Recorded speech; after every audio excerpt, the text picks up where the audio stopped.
Tercera parte. La resurrección de la carne. Capítulo 64. La teología del cuerpo. 11 de noviembre del 81 a 15 de noviembre del 81.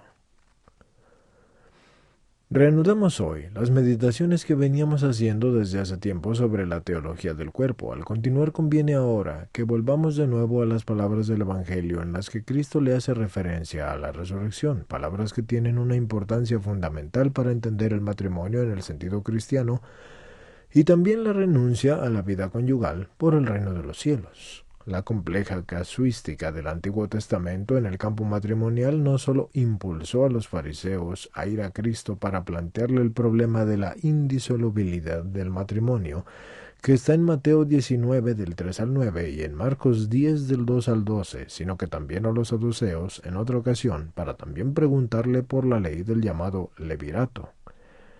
Los sinópticos relatan concordemente esta conversación que está en Mateo 22 del 24 al 30 y en Marcos 12 del 18 al 27 y en Lucas 20 del 27 al 40. Aunque las tres redacciones sean idénticas casi, sin embargo, se notan entre ellas algunas diferencias que son leves pero al mismo tiempo son significativas, puesto que la conversación está en tres versiones, porque la de Mateo, Marcos y Lucas se requiere un análisis más profundo, y en cuanto a que la conversación comprende contenidos que tienen un significado esencial para la teología del cuerpo. Junto a los otros dos importantes coloquios, y esto es, aquel en el que Cristo hace la referencia al principio, que está en Mateo 19 del 3 al 9 y en Marcos 10 del 2 al 12, y el otro en el que apela a la intimidad del hombre, es decir, a su corazón, señalando así el deseo y la concupiscencia de la carne como la fuente del pecado, y esto está en Mateo 5 del 27 al 32. El coloquio que ahora nos vamos a proponer someter al análisis constituye, yo diría, el tercer miembro del tríptico de las enunciaciones de Cristo mismo, que es un tríptico de palabras esenciales y constitutivas para la teología del cuerpo, y en este coloquio Jesús alude a la resurrección, descubriendo así una dimensión completamente nueva del misterio del hombre. La revelación de esta dimensión del cuerpo, estupenda en su contenido y vinculada también con el Evangelio releído en su conjunto y hasta el fondo, emerge en el coloquio de los saduceos, que niegan la resurrección en Mateo 22-23, porque vinieron a Cristo para exponerle un tema que, a su juicio, convalida el carácter razonable de su posición. Este tema debía contradecir las hipótesis de la resurrección. El razonamiento de los saduceos es el siguiente: Maestro, Moisés nos ha prescrito que, si el hermano de uno viniera a morir y dejare a la mujer sin hijos, entonces tome el hermano esa mujer y dé sucesión a su hermano. Esto está en Marcos 12, 19. Los saduceos se refieren a la llamada ley del levirato, en Deuteronomio 25, del 5 al 10, y basándose en la prescripción de esa antigua ley, presentan el siguiente caso. Eran 7 hermanos, el primero toma mujer, pero al morir no le deja descendencia, la toma el segundo y muere, pero no deja sucesión, igual el tercero, y de los 7 ninguno le deja sucesión, después de todos la mujer muere. Cuando en la resurrección resuciten, ¿de quién será la mujer? Porque los 7 la tuvieron por mujer. Esto está en Marcos 12, del 20 al 23, tercera parte. La respuesta de Cristo es una de las respuestas claves del Evangelio, en la que se revela precisamente, a partir de los razonamientos puramente humanos, y en contraste con ellos, otra dimensión de la cuestión, es decir, la que corresponde a la sabiduría y a la potencia de Dios mismo. Análogamente, por ejemplo, se había presentado el caso de la moneda del tributo con la imagen del César y de la relación correcta entre lo que en el ámbito de la potestad es divino y lo que es humano, de César. Esto está en Mateo 22, del 15 al 22. Esta vez Jesús les responde así: ¿no está bien claro que ustedes erran y que desconocen las Escrituras y el poder de Dios? Cuando en la resurrección resuciten de entre los muertos, no se casarán y no serán dadas en matrimonio, sino que van a ser como ángeles en los cielos. Esto está en Marcos 12, del 24 y 25. Esta es la respuesta basilar del caso, es decir, del problema que en ella se encierra. Cristo, conociendo las concepciones de los saduceos y intuyendo además sus verdaderas intenciones, toma de nuevo inmediatamente el problema de la posibilidad de la resurrección que es negada por los saduceos mismos. Por lo que toca a la resurrección de los muertos, ¿qué no han leído en el libro de Moisés, en lo de la zarza, cómo Dios le habló diciendo: Yo soy el Dios de Abraham, y el Dios de Isaac, y el Dios de Jacob? No es Dios de muertos, sino de vivos. Marcos 12, 26 y 27.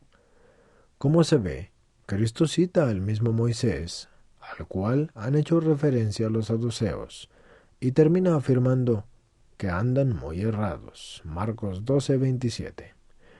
Cristo repite por segunda vez esa afirmación conclusiva. Efectivamente, la primera vez la pronunció al comienzo de su exposición y entonces dijo: están en un error y no conocen las Escrituras ni el poder de Dios. Así leemos en Mateo 22, 29 y en Marcos. ¿No está bien claro que se equivocan y que desconocen las Escrituras y el poder de Dios? Marcos 12, 24. En cambio, la misma respuesta de Cristo en la versión de Lucas 20, del 27 al 36, carece del acento polémico de ese «están en un gran error». Por otra parte, él proclama lo mismo en cuanto a que introduce en la respuesta algunos elementos que no se encuentran ni en Mateo ni en Marcos. Aquí está el texto. Díjoles Jesús: los hijos de este siglo toman mujeres y maridos, pero los que sean juzgados dignos de tener parte en aquel siglo y en la resurrección de los muertos, ni tomarán mujeres ni tomarán maridos, porque ya no van a poder morir, y serán semejantes a los ángeles e hijos de Dios, siendo hijos de la resurrección. Lucas 20, del 34 al 36. Por lo que respecta a la posibilidad misma de la resurrección, Lucas, como los otros dos sinópticos, hace referencia a Moisés, o sea, al pasaje del libro del Éxodo 3, del 2 al 6, en el que efectivamente se narra que el gran legislador de la antigua alianza había oído desde la zarza que ardía, pero no se consumía, las siguientes palabras: Yo soy el Dios de tus padres, el Dios de Abraham, el Dios de Isaac, el Dios de Jacob. Éxodo 3, 6. En el mismo lugar, cuando Moisés preguntó el nombre de Dios, había escuchado la respuesta: Yo soy el que soy. Éxodo 3, 14.